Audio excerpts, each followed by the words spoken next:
नमस्कार। शोमरतुड़ी एनालिसिस में आपका स्वागत है। आज मैं आपसे चर्चा करने आया हूँ कि जो सोशल मीडिया में जो कुछ दिखाई दे रहा है, जिस बात की बहुत ज़्यादा चर्चा चल रही है कि सोनिया गांधी जी ने स्मृति ईरानी जी को डांटा कि मुझसे बात मत करो। संसद में जब रमा देवी जी पीठासीन अधिकारी थी तो उनसे बातें चल रही थी, बीच में जो है स्मृति ईरानी जी ने कुछ कहा तो उस पर सोनिया जी बहुत बिफर गई। उनसे कहा मुझसे बात मत करो। अब क्या है कि ये एक इशू बन गया है, सोशल मीडिया में एक इशू बन गया है। सोनिया जी किस तरह जो है उनका रिएक्शन कैसा रहा। ज़्यादातर जो इनके पक्षधर हैं वो यही कह रहे हैं कि सोनिया जी वैसे तो कभी वो नहीं करती हैं, ऐसा व्यवहार नहीं करती हैं, ऐसी प्रतिक्रिया नहीं देती हैं, ये पहली बार ऐसा हुआ है। बात तो सही कह रहे हैं, क्योंकि सोशल मीडिया में जो दरबारी पत्रकार हैं वो सोनिया जी को महामंडित कर रहे हैं कि नहीं, सोनिया जी तो बहुत देवी तुल्य हैं, वो बड़ी सहनशील हैं, उन्होंने 2 बार प्रधानमंत्री का पद त्यागा। खैर ये जो कि पिछले 20-30 सालों से सब जो चला जा रहा है वही आ रहा है। ये सही है कि सोनिया जी बोलती नहीं है। अगर किसी का मान मर्दन करना हो, किसी के खिलाफ कार्रवाई करनी हो तो वह सार्वजनिक रूप से नहीं बोलती हैं। वो जो करती हैं वो पूरा टीम वर्क बना के करती हैं। पूरा उस व्यक्ति का सर्वनाश करने के लिए पूरे षड्यंत्र करती हैं, पूरी टीम बनाती है, उसका नामो निशान मिटाने के लिए, उसको मटिया मेटी करने के लिए। जैसे कि आप लोगों ने देखा होगा कि जब गोधरा में 20 हिंदू तीर्थयात्री रेलवे में जलाए गए थे, रेल की बोगी में जलाए गए थे, तो उसके बाद जो गुजरात में उसकी प्रतिक्रिया में जो दंगा हुआ तो उसमें सोनिया जी ने पूरा टीम बना करके नरेंद्र मोदी जी को ख़त्म करने की प्लानिंग करी। उस टीम में सब थे, जुडिशरी के लोग थे, एनजीओ के लोग थे, ये पुलिस थी, प्रशासन था, सारे के सारे लोगों को एक साथ लगाया गया, क्योंकि सोनिया जी को लगता था कि ये आदमी भविष्य के लिए कांग्रेस के लिए खतरा है, और जो सही साबित भी हुआ। तो सोनिया जी ऐसा नहीं करते कि आपने बोल दिया और वहीं पे कोई बयान दे दिया कि तुमने वो किया, तुमने हमारे खिलाफ बोला इसलिए हम ये बोल रहे नहीं।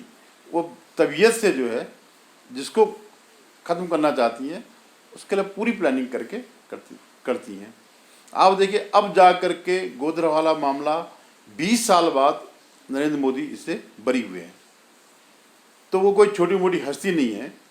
अब आप वो देखिए कि ये कर्नल पुरोहित हुए या साध्वी प्रज्ञा हुई, तो ये सब जो लोग देश के लिए काम करते हैं तो उनको किस ढंग से सोनिया जी ने निपटाया, उनके प्रशासन निपटाया, उनकी जो पूरा सरकार उनकी थी, केंद्र में भी थी, राज्यों में भी, कई राज्यों में भी थी, तो उन्होंने ढंग से इनको निपटाया। तो जो भी वो करती हैं प्लानिंग से करती हैं। एक तरफ तो सोनिया जी ने इनको बोल दिया, स्मृति ईरानी को धमका दिया, दूसरी तरफ जो इनके आईटी की फौज है वो उनके खिलाफ विश्व 1 पे लगी है कि उनकी बेटी का अवैध वार है गोवा में। इस ढंग से पूरा उन्होंने कुप्रचार किया हुआ है। और मैं देखता हूँ मीम जो बनाते हैं उनके खिलाफ, वो लगातार सोशल मीडिया में आ रहे हैं। और जो उनकी टीम है कांग्रेस आईटी करके, कांग्रेस करके जो इनका अकाउंट है फेसबुक में है या ट्विटर में है, तो उनका यही काम रह गया।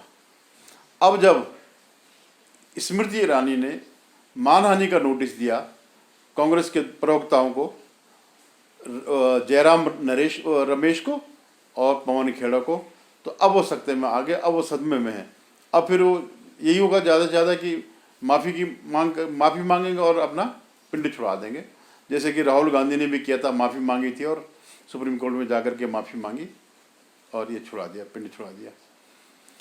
अब देखिए कि इतना सोनिया गांधी के अंदर स्मृति ईरानी के प्रति इतना क्रोध क्यों है? इसका स्पष्ट कारण क्या है? पहला कारण तो यह है कि उनकी जो परंपरागत अमेठी सीट थी उसमें स्मृति ईरानी ने इनके बेटे को हरा करके इस जगह पर जो है कांग्रेस का सफाया कर दिया। तो जो प्रधानमंत्री का दावेदार था, कांग्रेस का सबसे बड़ा नेता था, विपक्ष का सबसे बड़ा नेता था, उसको स्मृति ईरानी जी ने हरा दिया। तो ये कोई साधारण बात नहीं थी, उनके दिल पर लगी हुई थी। और अब डर ये भी है कि बगल की रायबरेली वाली सीट भी ना जो है इनके हाथ से चली जाए। दूसरा क्या है कि इतिहास में शायद आज़ादी के इतिहास में, आज़ादी के बाद के इतिहास में ये पहला अवसर होगा कि सोनिया गांधी को या राहुल गांधी को ईडी के दफ्तर में जाकर के बयान देना पड़ा। हालांकि इसके लिए उन्होंने 100 किस्म की नौटंकी करी, बहाने किए, अब आते तब आते, बीमार हैं, ये सब है।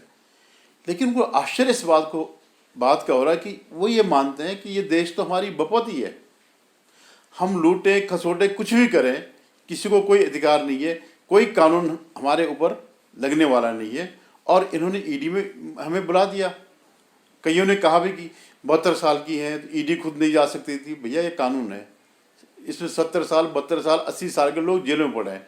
कल के दिन सपोज माना एक बार की अगर सोनिया गांधी को किसी मामले में जेल हो जाती है तो उनको जेल नहीं भेजा जाएगा कि वो 72 साल की हैं। तो ये इनको बड़ा असह्य हो रहा, अपमानजनक लग रहा है कि हमें कानून के सामने हमें खड़ा होना पड़ा। ऊपर से क्या था कि इन्हें उम्मीद थी कि अभी जो सुप्रीम कोर्ट में एक याचिका दायर थी जिसमें 200-300 लोग, वे सारे वो लोग थे जिनके खिलाफ ईडी की कार्रवाई चल रही है। तो उन्होंने सुप्रीम कोर्ट के जरिए ये कोशिश करी कि ईडी को कमज़ोर किया जाए। तो उसका जो prevention of money laundering act, तो इन सबको उम्मीद थी कि ये सुप्रीम कोर्ट इसमें राहत दे देगा और जो जो उनके अधिकार हैं उनको डाइल्यूट कर देगा। लेकिन हुआ उल्टा। वो सुप्रीम कोर्ट ने इन सारे कानूनों को, इनकी प्रक्रियाओं को संवैधानिक दर्जा दिया, संवैधानिक मान्यता दी कि ये सब संविधान अनुसार काम कर रहे हैं। और सबसे बड़ी बात क्या है कि ईडी कोई ऐसे छापा नहीं मारती है, उसके लिए वो पूरे सबूत जो है इकट्ठा करती है। ये पुलिस या सीबीआई की तरह नहीं है कि पहले गिरफ्तार कर लो, फिर उनकी पिटाई करो, इधर उधर से सबूत करो, कुछ समय लो, 90 दिन का समय लो, या जितना भी चार्जशीट करने के लगता है। नहीं, ईडी पहले सब चीज़ की जांच करती है, सबूत इकट्ठा करती है, उनके लिंक आपस में जोड़ती है। ये पैसा कहाँ से आया, कहाँ जा रहा, किस को गया, उसकी पूरी जो है जो नेटवर्क है उसका पता करती। और जब उनको ये पता चल जाता कि ये मामला इससे जुड़ा हुआ है, अवैध धन से जुड़ा हुआ है, मनी लॉन्ड्रिंग से जुड़ा हुआ है, एक्सटॉर्शन से जुड़ा हुआ है या भ्रष्टाचार से जुड़ा हुआ है, तब जा कर के ईडी उनको गिरफ्तार करती है या जांच के लिए बुलाती है। अगर जांच के लिए बुलाया और उन्होंने अपना पक्ष रख दिया और ईडी संतुष्ट हो गई कि हाँ नहीं जो ये कह रहे हैं वो सही है, तो फिर उसमें कोई ज़्यादा वो नहीं होता है। अगर नहीं हुआ, अगर वो सेटिस्फाइड नहीं कर पाए, जितने उनके प्रश्न हैं, जो जिन पे उनको शंका है, अगर वो नहीं कर पाए तो फिर वो कोर्ट में केस करते हैं, फिर उनके खिलाफ चार्जशीट होती है। तो अच्छा, जो ये नेशनल हेराल्ड यंग इंडिया वाला जो मामला है 5,000 करोड़ का, ये तो बिल्कुल स्पष्ट है। और दोनों माँ बेटे ने कह दिया कि हमें पता नहीं है, जो कुछ किया होगा मोतीलाल वोरा जी ने किया या ऑस्कर फर्नांडिस ने किया, क्योंकि दोनों इस दुनिया में है नहीं। तो इन्होंने अपना सारा वो दोष जो है उन दोनों पे डाल दिया। तो कहने का मतलब यह है कि इस समय सोनिया जी बड़ी बुरी तरह बिफरी हैं। न सुप्रीम कोर्ट ने साथ दिया, सुप्रीम कोर्ट में इतनी याचिकाएं गई थी, जो देश के दिग्गज से दिग्गज जो वकील थे वो सब इन याचिकाओं के पीछे खड़े थे। उसके बावजूद सुप्रीम कोर्ट ने इस पर कोई इनको राहत नहीं दी, क्योंकि सुप्रीम कोर्ट भी जानता है कि ये जो मनी लॉन्ड्रिंग का पैसा है ये देश के बिल्कुल खिलाफ है। कुछ पैसा देश को तोड़ने के काम आता है, कुछ पैसा भ्रष्टाचार के काम आता है, कुछ पैसा आतंकवादी गतिविधियों के काम आता है। और मज़ेदार बात यह है कि इसमें जो है ये कांग्रेस के समय का ही वो है। ये जो कानून है, ये पीएमएलए जो है कांग्रेस ही लाई थी। तो उन्हें अब आज क्या है कि वो सही शब्दों में अगर उसका प्रयोग हो रहा है तो कांग्रेस को परेशानी हो रही है। तो कहने का मतलब ये है कि आज अगर सरकार, ईडी या कोई भी केंद्रीय एजेंसियां अगर अपना काम कर रही है, कानून के हिसाब से काम कर रही है, भ्रष्टाचार के खिलाफ काम कर रही है, या आतंकी गतिविधियों को चलाने वालों के खिलाफ काम कर रही है, तो उनका सीधा सीधा विपक्ष का कहना यह है कि भाई ये तो विपक्ष को तंग करने का है। अभी आप देखिए बंगाल में क्या हो रहा, ममता दीदी क्या कर रही हैं। ममता जी के नंबर 2 पार्थो चटर्जी, उनकी जो फ्रेंड है, उनके घर से कितना पैसा निकल रहा है। अब क्या ये पैसा भी क्या ईडी ने रखा है या मोदी जी ने रखा है उनके घर पे ये पैसा रखा हुआ? और आज के नहीं 11 साल से वो उनके खिलाफ उनके ये जो पार्थो हैं नंबर 2 की पोजीशन पे ममता बनर्जी के बिल्कुल नज़दीक हैं, बहुत घने तने हैं, लेकिन आज पकड़े में आ गया तो वह किनारे हो गई। उन्होंने कहा कि पार्टी से निकाल दिया, मंत्री पद से निकाल दिया। और क्या करते? आपका विकल्प क्या था? अगर आप उनको पार्टी से नहीं निकालते, मंत्री पद से नहीं निकालते, तो क्या उद्धव ठाकरे की तरह बेशर्मी करते कि नवाब मलिक को जेल में रहने देते और मंत्री बना के, या केजरीवाल जी की तरह बेशर्मी करते कि सत्येंद्र जैन जेल में पड़े हैं कई महीनों से लेकिन वो मंत्री बने हुए हैं। आप क्योंकि आपका भी एक मकसद है कि प्रधानमंत्री बनने का, तो ये तो बड़ी बेशर्मी हो जाती है। अगर इस सब के बावजूद जो कि दुनिया देख रही नोट इनके खिलाफ, तो इनके तो खैर नोट नहीं दिखा रहे, इनके जो भी ट्रांजेक्शन है, लेकिन इनके तो सब कुछ दिखाई दे रहा है, फिर भी नहीं करती तो क्या करती। लेकिन आप ये देखिए 11 साल से ये सब चल रहा है। ये पिछले टर्म में जो है शिक्षा मंत्री थे, ममता जी के सबसे नज़दीकी व्यक्ति का भ्रष्टाचार, और 11 साल से उनके नॉलेज में नहीं रहा होगा, क्योंकि पैसा सब बनता है। वो खुद कहते हैं कि इतना पैसा आप इतना 25% काट लो, बाकी आप ऊपर पहुंचाओ। अर्पिता ने भी यही कहा कि ये पैसा सब ऊपर जाता है, नहीं तो उस बेचारी के पास क्या था जो ये 50 करोड़ 100 करोड़ जो भी मिल रहे हैं, तो उससे कोई तो बिजनेस तो है नहीं कि जो ऐसे मिल जाए। तो ये सब दलाली का पैसा है जो कि तब से चल रहा है जब से जो है ममता जी सत्ता में आई है। ये अकेला मामला नहीं है, इससे पहले भी जो है जो चिट फंड के जितने भी मामले हैं उसमें भी इनके लोग अभी भी उनके खिलाफ मुकदमे चल रहे हैं, मतलब रिहा नहीं हुए हैं, बेल पे होंगे। या जो उनके भतीजे जो अभिषेक है, उनकी पत्नी है, तो उन पर भी अभी भी जो है जांच चल रही है। तो आज अब वो जितने प्रवक्ता आते हैं तो कहते हैं साहब ये तो राजनीतिक दुश्मनी है, राजनीतिक बदले की कार्रवाई है, और केवल विपक्ष पे ही क्यों सीबीआई की रेड पड़ती या ईडी की रेड पड़ती। तो भैया बात सुनो, आपके पास भी तो कानून एजेंसीज हैं, पुलिस है, आपकी सीबीसीआईडी है, स्थानीय वह है। तो आप भी अगर बीजेपी का कोई व्यक्ति, कोई नेता, कोई बड़ा नेता या छोटा नेता अगर भ्रष्टाचार कर रहा है तो आप भी गिरफ्तार करिए, क्यों नहीं करते? किसने मना किया क्या? अभी 2.5 साल तक महाराष्ट्र में महाविकास आघाड़ी की सरकार थी जो बीजेपी के खिलाफ थी। तो अगर इनके खिलाफ कोई होता, बीजेपी के खिलाफ कोई सबूत होता, तो आप भी पकड़ते। आपने तो खाली जो लोगों को परेशान किया, ट्वीट करने पे किया, किसी के बोलने पे किया, किसी के सोशल मीडिया में लिखने पे किया, लेकिन आपने भ्रष्टाचार के खिलाफ नहीं किया, क्योंकि कोई सबूत था नहीं, क्योंकि भ्रष्टाचार हुआ नहीं। और जहाँ तक महाराष्ट्र की बात है, वहाँ तो भ्रष्टाचार का सबसे बड़ा स्रोत अगर कोई है तो बीएमसी है, और बीएमसी 20-25 साल से जो है शिवसेना के पास है।